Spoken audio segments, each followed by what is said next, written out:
तर लाडकी बहीण योजनेसंदर्भात एक महत्त्वाची अपडेट लाडक्या बहिणींसाठी सगळ्यात महत्त्वाची बातमी आहे बघा. आता लाडकी बहीण योजनेतून तुमचं नाव वगळलं गेलंय का हे चेक करा, कारण नोव्हेंबर हप्त्यासाठी मोठी बातमी येत आहे. ती म्हणजे भरपूर लाडक्या बहिणींचं नाव वगळलं जात आहे. तर होय, ही सगळ्यात महत्त्वाची आत्ताची बातमी आहे. भरपूर लाडक्या बहिणी टेन्शनमध्ये आल्यात, परंतु टेन्शन घ्यायचं कारण नाही, कारण मी आज संपूर्ण माहिती सांगणार आहे. नोव्हेंबरचा हप्ता नेमकं कधी येणार आहे, जी आर अजून कधी आला नाही अजून, मग हप्ता कधी येणार, का जी आर येणार नाही डायरेक्ट हप्ता येणार, आज पैसे येणार का उद्या येणार का पैसे पुढच्या महिन्यात येणार, ह्याची संदर्भात सगळ्यात मोठी अपडेट आता आपण घेऊन आलेलो आहे. परंतु टेन्शन घेऊ नका, काही महत्त्वाचे अपडेटसुद्धा मी तुम्हाला देत आहे, त्यामुळे व्हिडिओ संपूर्ण पाहायचा आहे. बघा, काही गिफ्टसुद्धा लाडक्या बहिणींना जाहीर करण्यात येणार आहेत. ते गिफ्ट कोणते आहेत मी तुम्हाला पुढे सांगणार आहे, त्यामुळे व्हिडिओ संपूर्ण पाहायचा आहे, शेवटपर्यंत पाहायचा आणि चॅनलला सबस्क्राईब करायचं आहे. बघा, भरपूर लाडक्या बहिणींना अजून माहीत नाही आहे, परंतु सरकारने बिनव्याजी कर्ज योजना भरपूर लाडक्या बहिणींना 20 लाखापर्यंत स्वतःचा व्यवसाय सुरू करण्यासाठी व्याज तिथं मोहीम चालू केलेली आहे. लखपती दिदी म्हणून तिथं सुरू झालेलं आहे. तर हे तुम्हाला पुस्तक पाहण्यासाठी तुम्हाला काय करायचं, आपल्या मराठी इन्फॉर्मेशन सेंटर या चॅनल यायचं आहे. व्ह्यू चॅनल दिसतं आहे, तिथं क्लिक करायचं आहे. व्ह्यू चॅनलवर क्लिक केल्यानंतर ते जॉईन बटन दिसतं आहे. जॉईन बटनवरती क्लिक करा. थोडंसं खाली आल्यानंतर तुम्हाला तिथं बघा सरकारी योजना पुस्तक असं बटन दिसतं आहे. तिथं जॉईन बटन आहे, त्याच्यावरती क्लिक करा. मी तुम्हाला याच्यावरती सगळी जेवढी काही सरकारी योजना आहेत, ज्याच्यामध्ये बिनव्याजी कर्ज योजना असेल, आपल्या संपूर्ण महिला कुठल्याही आपली कास्ट असू द्या, SC ST OBC सगळ्यांना बिनव्याजी कर्ज योजना आहे, त्याच्याबद्दलची संपूर्ण माहिती मी तिथं दिलेली आहे. तर तुम्ही ती बघू शकता. बघा, पहिले गिफ्ट आहे ते म्हणजे गॅस सिलेंडर. तर मग आता गॅस सिलेंडर कधी मिळणार, तुम्हाला माहिती आहे की प्रत्येक वर्षी अन्नपूर्णा योजनेअंतर्गत हे स्कीम आहे, त्याच्यामध्ये 3 मोफत गॅस सिलेंडर मिळतात. आता कोणाकोणाला मिळेल ते सांगा, कारण आपल्याला मला असं वाटतं डिसेंबरमध्ये हा हप्ता 100% मिळणार आहे. आज मिळणार आहे असं म्हणत नाही मी, डिसेंबरमध्ये मिळणार आहे. डिसेंबरमध्ये कुठल्याही तारखेला हा हप्ता आपल्याला मिळू शकतो, हे लक्षात घ्यायचं आहे सांगतात. दुसरी गोष्ट, नोव्हेंबर हप्ता 3000 मिळणार का 1500, हा एक सगळ्यात मोठा मुद्दा आहे. कारण आता भरपूर जणांचं असं म्हणणं आहे की निवडणुका जवळ आलेत, बरोबर, तर नोव्हेंबर डिसेंबरचा हप्ता 3000 रुपये मिळणार. तर काही लोक म्हणतात की नोव्हेंबरचाच हप्ता 2100 मिळणार, परंतु एक लक्षात घ्या, अजून तसा कुठल्याही प्रकारचा JR निर्गमित म्हणजेच आलेला नाही, त्यामुळं 1500 रुपये धरून चालायचं आहे. कुणी किती जरी म्हणलं तरी 1500 रुपयेच मिळणार आहेत. तिसरी आणि अतिशय महत्त्वाची बातमी लाडक्या बहिणींसाठी म्हणजे बांधकाम कामगार योजनेअंतर्गत 30 प्रकारची भांडी तुम्हाला आताही मिळत आहेत, त्याचा अर्ज वगैरे सुरू आहेत. तर लक्षात घ्या, मी अशाच योजना तुमच्यापर्यंत पोहोचवण्याचं काम करत असतो. म्हणून मी मगाशी जसं दाखवलं तुम्हाला की आपल्या यूट्यूब चॅनलला जॉईन करा.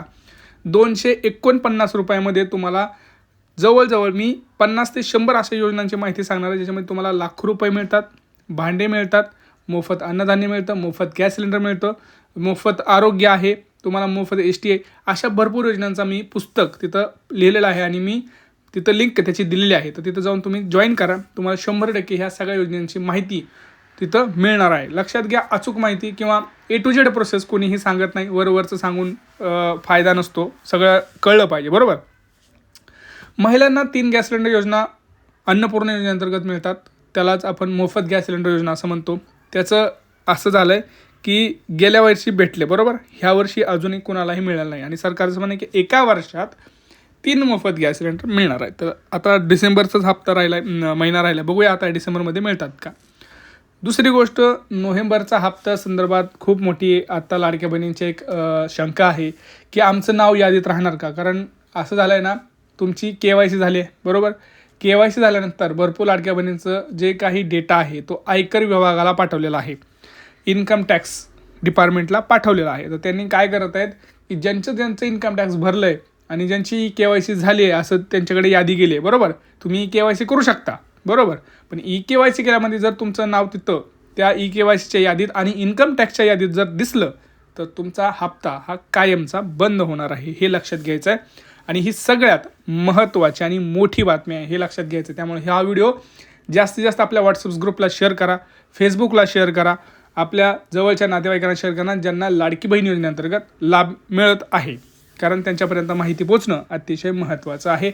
दुसरी गोष्ट, लाडकी बहीण योजनेअंतर्गत KYCचा भरपूर लाडक्या बहिणींचा मला प्रश्न होता की दादा तारीख कधी आहे. तर तारीख 31 डिसेंबर ही आहे.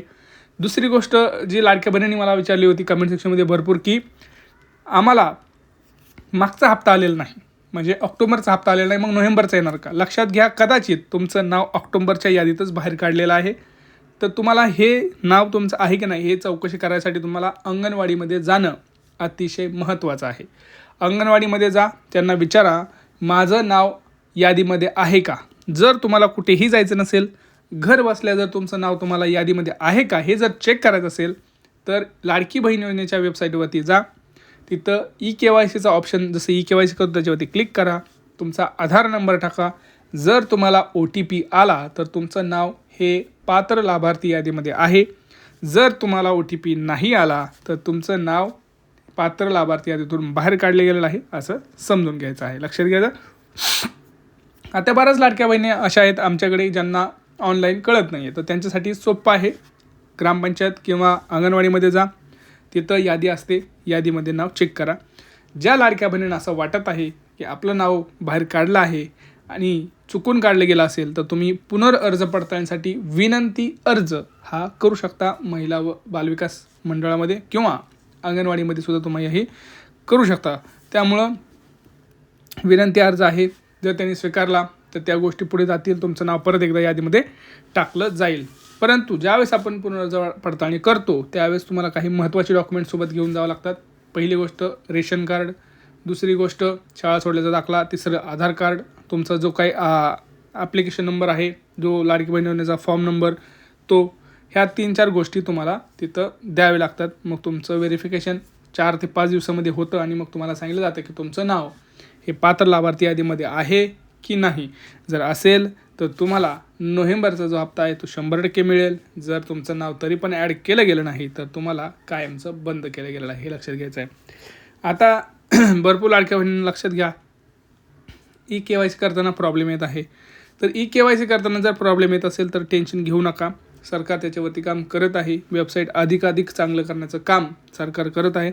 त्यामुळं आपण याच्यावरती टेन्शन घ्यायची गरज नाही. आपण ज्यावेळेस मी तर सांगतोच आहे, आता सध्या KYC चांगली चालते आहे. ज्यावेळेस पण प्रॉब्लेम येतो आहे आपण यूट्यूबवर सगळे प्रश्न टाकतो, सगळे सॉल्व्ह करण्याचा प्रयत्न करतो. त्यामुळे चॅनलला सबस्क्राईब करा, जेणेकरून तुमच्यापर्यंत लवकरात लवकर ही माहिती लगेच पोहोचेल. आणि कमेंट करा की तुमचा जिल्हा कोणता आहे, तुम्हाला आतापर्यंत किती हप्ते आले, तुमची बँक कोणती आहे आणि तुम्हाला लास्ट हप्ता कोणता आला होता. बरोबर, ह्या सगळ्या गोष्टींची माहिती कमेंट सेक्शनमध्ये कमेंट करा. आणि आपल्या चॅनलला जॉईन करायला विसरू नका, कारण सरकारी योजना पुस्तक हे जे मी लिहिलेलं आहे याच्यामध्ये एक पुस्तक नाही, ह्याच्यामध्ये जवळपास मी आठवड्याला एक पुस्तक टाकत आहे. त्यामुळं ग्रुपवर तो एक ग्रुप आहे, त्या ग्रुपमध्ये तुम्ही गेलात तर जवळपास जर आपण बघितलं तर तिथं 3 ते 4 पुस्तक मी आतापर्यंत टाकलेली आहे. विविध योजनेअंतर्गत विविध लाभ तुम्हाला इथं मिळत आहेत. त्यामुळं चॅनलला सबस्क्राईब करा, चॅनलला जॉईन करा, व्हिडिओला लाईक करा, कमेंट्स करा. काही प्रश्न असतील तर नक्की विचारा. भेटूया पुढच्या व्हिडिओमध्ये. मित्रांनो, तोपर्यंत जय महाराज.